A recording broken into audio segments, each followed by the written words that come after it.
full forward. Oh, and it's been plucked down there by Lonigan. And Grundy can't believe it. He thought he had it covered. And suddenly, Lonigan thrust out those long arms and it stuck. Tom, that's fine. Stay there. Started obviously playing his footy as a forward, Tom Lonigan, so he will enjoy this opportunity for a shot on goal. Goes with the outside of the boot and misses. Is that about ambition and ability? Yeah, maybe. Well, they've had 12 goal kickers tonight. He would have made it 13 to spin them. Great team effort. Malcheski short. McVeigh back to Malcheski. Good kick into the centre. And then Jack with such purpose. Malcheski running hard. Lovely kick off the boot. Good fly. Couldn't quite hang on. Reed just hasn't done enough tonight. Kennedy, Morton had no impact at all as the sub. Bolton can't get through. Well done, Chapman. Corey off a step to a contest. You'd fancy Richards at the back, belting it away. Selwood, not quite that time. Reed coughed it up. Well played at the back by Rivers. Motlop's been very, very good again tonight. Some of his kicking's been so clever and innovative. Kicks to centre half forward. Matner. Short. Morton. O'Keefe. Looking to find a way through. Ambitious around that guy. Selwood nailed him. Motlop picks up the crumb. Stokes. They work well together. It's a party trick. Down goes Chappie. Hunt. Stokes. Back in the direction of Hunt. Caddy cruising past. Coming up to meet him was Jack. Thought Caddy was going to receive the ball. Well, he's got it now, as it turns out. Kicks inside the forward 50. Matner comes hard again. Sensing the danger, charged at the footy. Takes on Lonigan. Has a bounce. A Pyrrhic victory as he runs up towards centre half back. Now he comes to Malcheski, someone else's problem. He went near Selwood. Don't know why he would do that. The kick goes inside the forward 50. A beaten up Hanbury deserves to kick a goal, and he does. There is some justice. That's his second.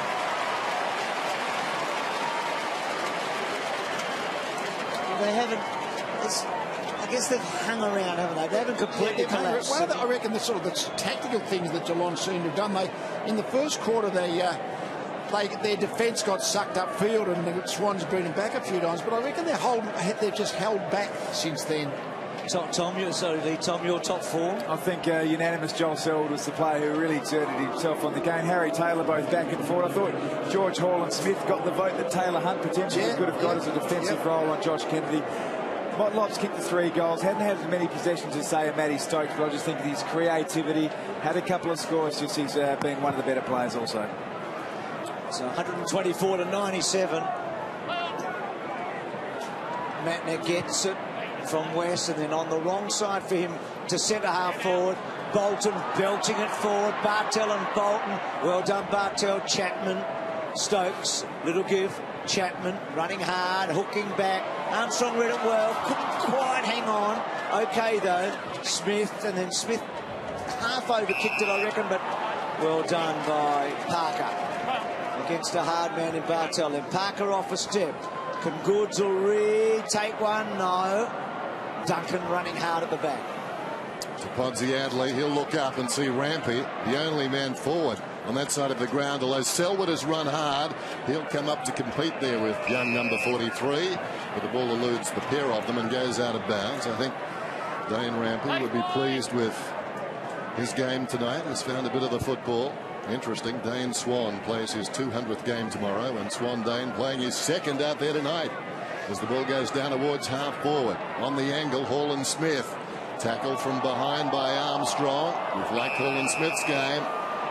And he's been penalised. Gee, that's a pretty hard call. Okay, well, the umpire explaining it there. But Hall and Smith, once he dragged it in, it was a split second to when somebody arrived. It was never coming out.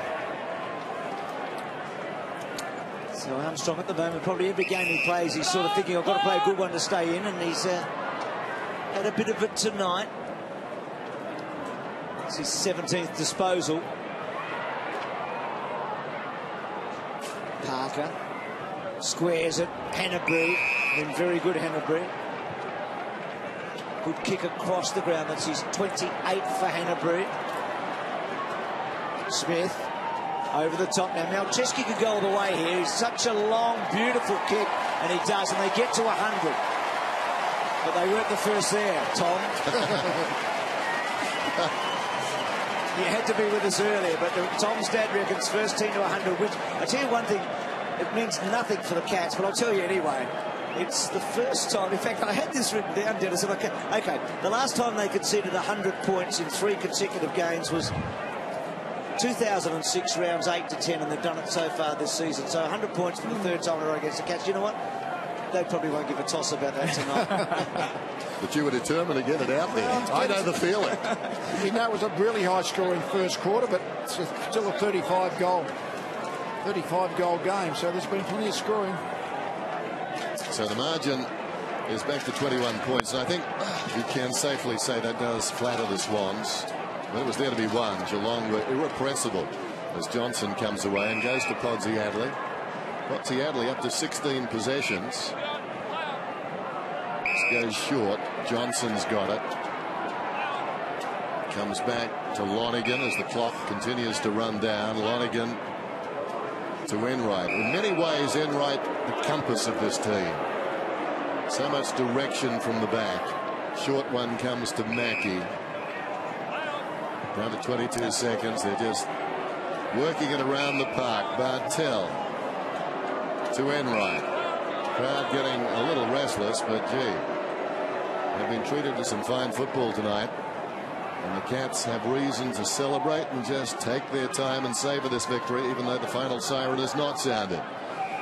Parker looking for a little contact there over the boundary line. So we're down to siren time. Thank you. And it will be Geelong who go ahead undefeated. And if my memory serves me correctly, this is their biggest win of the season. They've played a couple of close ones. But tonight it's the Cats, 19-10 to 16-7 on Friday Night Football.